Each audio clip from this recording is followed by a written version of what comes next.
Halo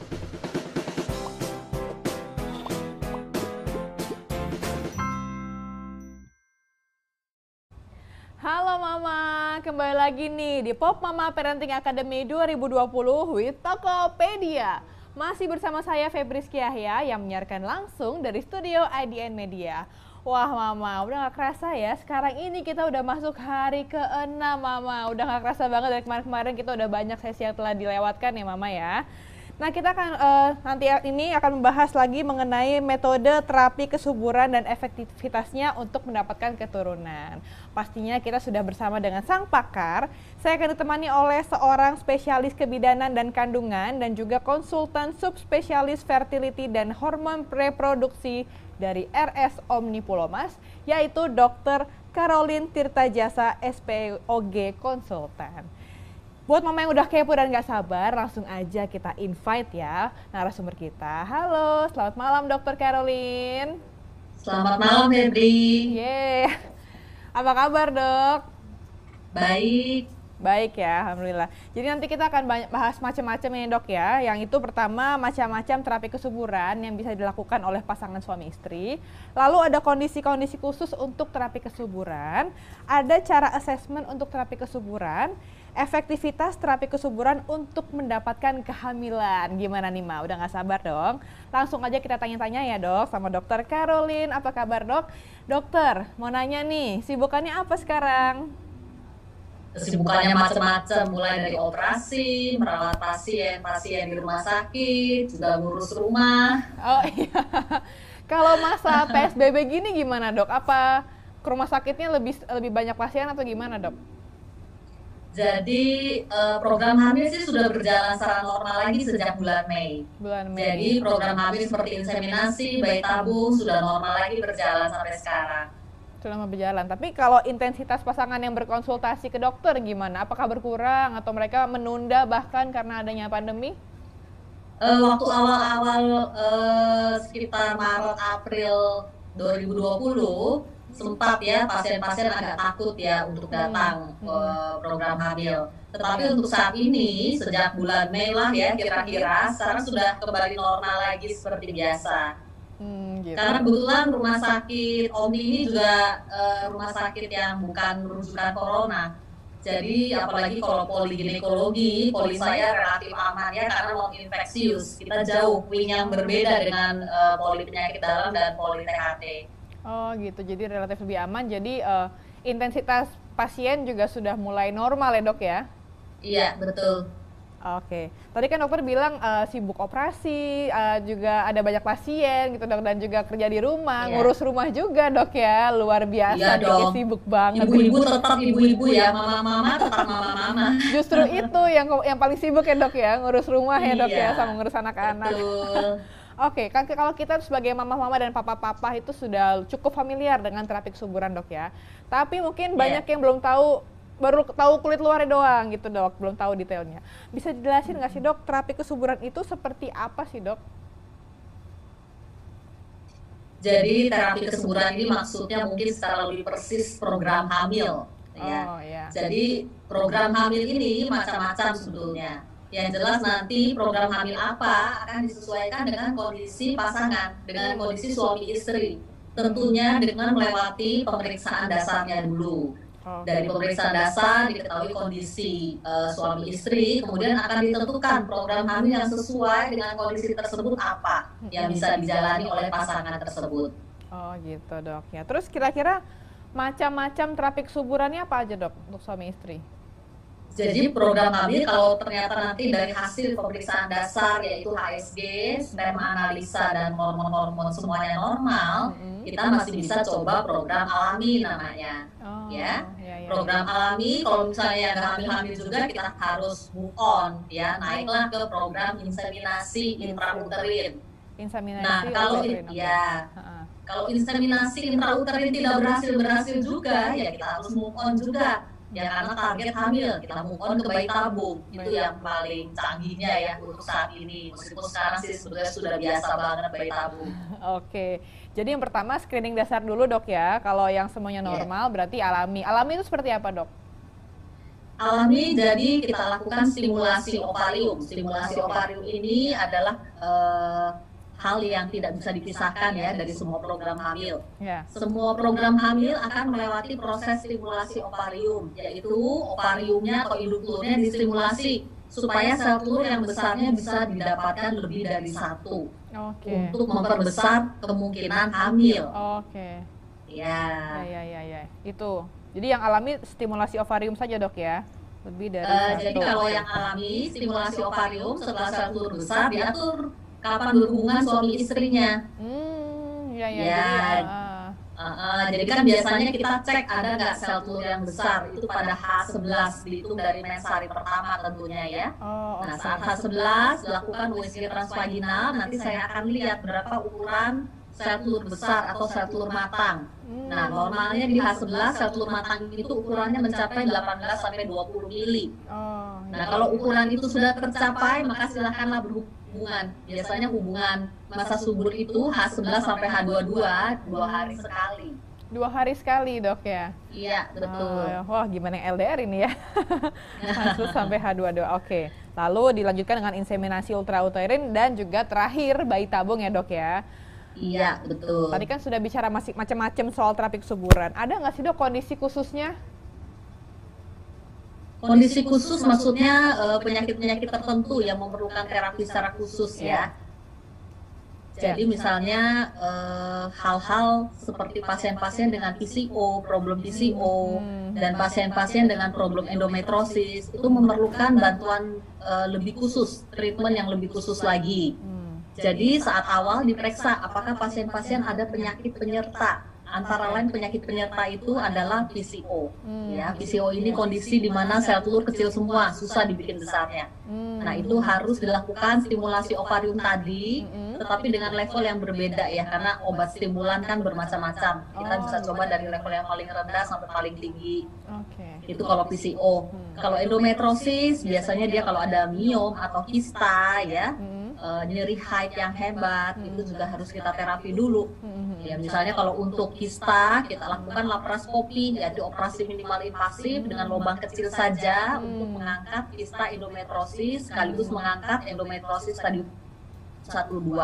Jadi semuanya kondisi organ reproduksi dibuat seoptimal mungkin supaya bisa menunjang keberhasilan program hamil yang akan dijalani sesudahnya. Ya dok. Jadi lalu bagaimana cara asesmen untuk terapi kesuburan tadi dok? Tadi kan yang screening dasar itu bisa dijelaskan lagi dok? Jadi asesmennya ya tentunya harus datang ke poliklinik ya, kita harus berkonsultasi tatap muka, akan dianamnesa ya, riwayat infertilitas, bagaimana pola haidnya, pemeriksaan apa yang sudah dijalani, kemudian nanti akan dilakukan USG transvaginal, jadi lewat vagina, ya saya akan lihat bagaimana model rahimnya, apakah ada polip, miom, kista ya, bagaimana jumlah sel telur yang ada di indung telur, semuanya akan diakses. Nah, setelah pemeriksaan dasar selesai, kita lanjut ke pemeriksaan khusus infertilitasnya. Ya, pemeriksaan khusus infertilitas ini mencakup HSG untuk menilai apakah saluran telur terbuka atau ada sumbatan. Kemudian juga sperma analisa untuk mengetahui kondisi sperma baik dari segi jumlah, pergerakan dan bentuknya, juga hormon reproduksi untuk terutama untuk si istrinya. Gitu ya, baik dok. Menarik banget jawaban dari dokter ya, udah cukup. Mungkin mama-mama masih banyak yang penasaran nih untuk soal program hamil ini ya. Pertanyaan selanjutnya dok yang masih bikin saya penasaran, gimana sih dok efektivitas dari terapi kesuburan ini? Sekitar mungkin berapa persen gitu dok setelah mengikuti? Iya, jadi persentasenya tergantung dari umur yang pertama. Umur, ya, jadi yang pertama umur, yang kedua ada atau tidaknya penyakit penyerta yang tadi saya sebutkan. Apakah ada polip, miom atau kista, ya, dan seberapa parah itu juga menentukan. Ya, yang ketiga adalah healthy lifestyle. Lifestyle-nya itu bagaimana? Ya, yang pertama umur, kita selalu pakai patokan usia 35 tahun. Maksimal dok ya, paling produktif. Ya, cut-off point. Ya, jadi kalau bisa program hamil jangan dilakukan di atas umur 35 lagi. Jadi makin tua di atas umur 35 tahun, angka keberhasilan program hamil juga makin turun. Contohnya misalnya bayi tabung. Betabung pada pasien yang usianya masih di bawah umur 35 tahun, angka keberhasilan sekitar 30-50%. Tetapi menginjak usia 35 tahun ke atas, ya itu hanya sekitar 30% saja. Dan akan makin berkurang dengan bertambahnya usia. Sebagai contoh misalnya 38 tahun sudah tinggal 20%, seperti itu. Ya. Dan kalaupun berhasil juga akan beresiko untuk kandungannya, Dok ya? Beresikonya dalam arti makin tua seseorang karena paparan polutan lingkungan sekitar kita kan banyak sekali ya. Gitu. Belum lagi ditambah dengan aging proses atau proses penuaan pada indung telur dan juga sel sperma, sehingga kualitas sel telur dan kualitas sel sperma nantinya yang saling membuahi itu juga tidak sebaik waktu muda dulu. Ya. Jadi telur yang sudah tua, sperma yang sudah tua, sehingga kualitas embrionya juga tidak baik. Kalau kualitas embrio tidak baik, akan berdampak kualitas kehamilannya juga tidak baik. Bisa jadi hamil tak berkembang, atau bladder ovum, atau keguguran, kematian buliga usia hamil dini. Itu sering pada pasangan-pasangan yang hamilnya sudah berumur lah gitu ya. Oke, tadi dokter sebutkan healthy lifestyle. Pola hidup sehat yang seperti apa yang paling mempengaruhi, Dok, untuk kesuburan?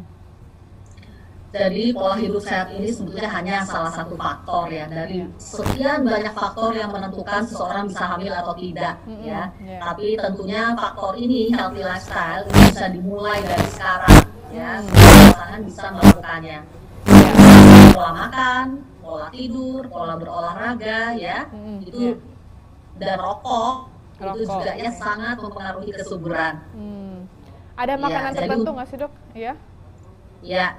Jadi untuk makanan, ya makanan sebetulnya tidak harus makan ini, makan itu, makan toge 1 kilo sehari atau makan ikan salmon misalnya 2 kilo gitu ya sehari, itu tidak benar. Ya. Mitos tuh, Dok ya? Ya, jadi makan apa saja sebetulnya boleh, ya asal harus makanan sehat dan bebas bahan kimia. Oke, jelas ya. Jadi kalau ada organiknya, ambil organiknya, gitu maksudnya. Karena sayuran-sayuran juga sekarang banyak disemprot pestisida. Ya, jadi harus benar juga ngisinya, Dok ya, kalau nggak sanggup organik, Dok ya. Iya, dan kalau bisa ya masak sendiri di rumah ya, karena makanan jajanan sih sebetulnya tidak ada yang sehat ya, terlalu banyak garam, gula, minyak itu yang harus kita hindari. Benar banget, Dok ya. Nah ini jadi segala macam terapi tadi bisa menjadi solusi untuk mama papa di rumah yang mungkin sangat mendambakan keturunan, Dok ya.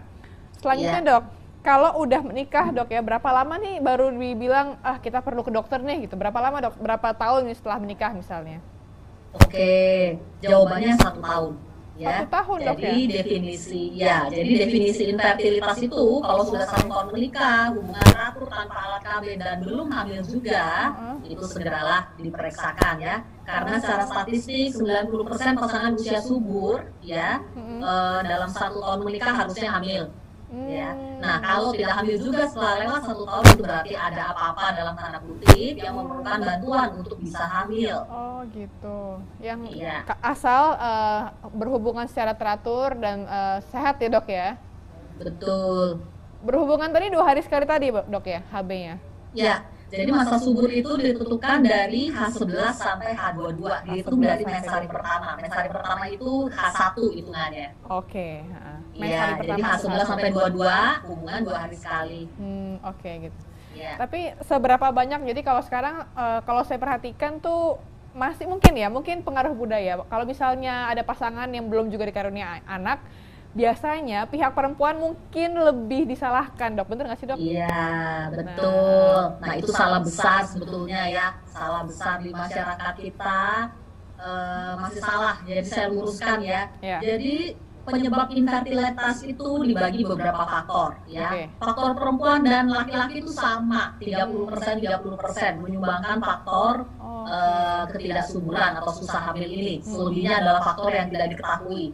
Jadi sebetulnya faktor laki-laki dan faktor perempuan porsinya sama, mereka seimbang. Jadi kalau datang ke poliklinik, ya poliklinik fertility, dua-duanya juga harus diperiksa ya. Nggak bisa ya perempuannya aja, terus bapak-bapaknya nggak mau, ya. Dan jangan salah, laki-laki yang misalnya dengan istri pertama bisa hamil, dengan istri kedua kok nggak hamil-hamil lagi, pasti istri keduanya yang mandul, dituduhnya gitu ya. Itu gimana, Dok? Kalau kita cek ya, asal diketahui kualitas sperma itu akan turun bersamaan dengan waktu. Aging proses pada sel sperma itu bisa berlangsung sangat cepat karena polutan lingkungan paparannya itu lebih hebat dampaknya pada sperma ya, terutama rokok, asap kendaraan bermotor, belum lagi polutan-polutan gelombang elektronik ya, itu juga sangat mempengaruhi kualitas sperma. Berarti harus dua-duanya dok yang datang ya, nggak bisa nih cuma yang perempuan atau istri doang yang datang ya dok ya?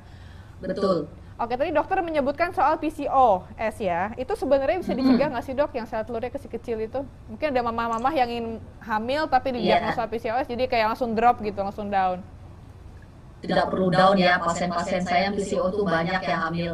Kalau nanti sempet cek akun Instagram saya, Dr. Caroline Tirtajasa SPODK ya, itu banyak sekali postingan pasien-pasien PCO yang sudah berhasil hamil juga. Jadi intinya, yang pertama memang lini pertama kita harus mengubah gaya hidup ya. Pasien-pasien dengan PCO tidak boleh makan makanan yang terlalu manis, karbo yang terlalu tinggi. Oke, jadi PCO tidak boleh makan terlalu manis ya dok ya? Iya, setelah itu lakukanlah simulasi ovarium dengan baik, tentunya dengan seorang dokter ahli, sel telurnya dibikin besar. Iya, setelah semuanya diperbaiki, seharusnya sih bisa hamil. Ya kan dengan cara yang tadi yang saya bilang ya, kalau dengan alami tidak bisa ya kita harus naik inseminasi tidak bisa ya naik tabung karena targetnya hamil. Gitu ya, jadi sebenarnya bisa dicegah karena sebenarnya bisa hamil dok ya. Ini keadaannya bisa diperbaiki sebenarnya ya. Semua betul, bisa dibantu dan diterapi. Bisa dibantu dan diterapi. Kalau untuk mama-mama di rumah yang mungkin masih mikir-mikir nih, aduh mau konsultasi tapi masih pandemi atau masih ada hal-hal lainnya, itu apa yang bisa dokter sarankan untuk mama papa yang masih menunggu momongan nih untuk bisa dilakukan sendiri dulu di rumah sebelum konsultasi ke dokter Caroline? Jadi yang bisa dilakukan sendiri adalah yang pertama tadi healthy lifestyle tadi ya, itu bisa dilakukan sendiri di rumah. Dan yang kedua, hubungan saat masa subur sesuai tadi yang saya beritahukan H11 sampai 22 dan siklus haid ya, dari mes hari pertama hubunganlah 2 hari sekali. Kalau itu sudah dilakukan dan masih belum hamil juga, berarti ada hal-hal lain mungkin yang menghambat kehamilan ya, segeralah periksakan diri ya, jangan tunggu sampai umur bertambah lagi. Oke, ya baiklah. Terus bedanya terapi kesuburan antara wanita dan pria bagaimana dok?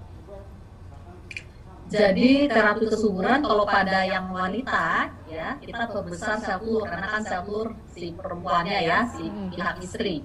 Nah kalau pada pria tentunya tergantung dari kondisi sperma saat diperiksa ya. Yang pertama ya hindari rokok, itu yang pertama ya. Kemudian hubungan saat masa subur tentunya. Macam-macam terapi yang lain-lain seperti vitamin dan antioksidan yang diberikan selain stimulan untuk yang tadi itu yang saya bilang ya, untuk memperbanyak sperma dan memperbesar sel telur itu juga ada. Oke. Nah kalau misalnya ada pasangan yang ingin memutuskan untuk bayi tabung, ada nggak sih dok persiapan-persiapan yang harus dilakukan sebelum proses bayi tabung dimulai? Tentunya sebelum proses bayi tabung dimulai dilakukan screening dulu seperti yang tadi saya bilang. Kita harus memastikan tidak ada polip di dinding dalam rahim. Karena embrio nanti yang terbentuk dan akan dilakukan transfer langsung ke dalam rahim itu tidak bisa atau sulit menempel jika ada polip di dinding dalam rahim. Karena dinding dalam rahim itu bednya implantasi ya. Jadi ibarat benih tertanam jalannya berbatu-batu karena si polip tadi itu akan lebih susah. Kemudian juga kalau ada hidrosalping atau pembekakan saluran telur itu juga harus diangkat karena gabungan nanti air dari cairan dari hidrosalping yang infeksius bisa mencemari dinding dalam rahim dan si embrio tersebut sehingga akan mempersulit implantasinya juga. Jadi kondisi-kondisi tersebut harus dibereskan dulu sebelum bayi tabungnya dimulai.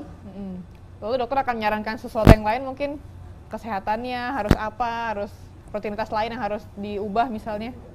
Ya, jadi 3 bulan sebelum program hamil sebaiknya healthy lifestyle tadi sudah dimulai ya.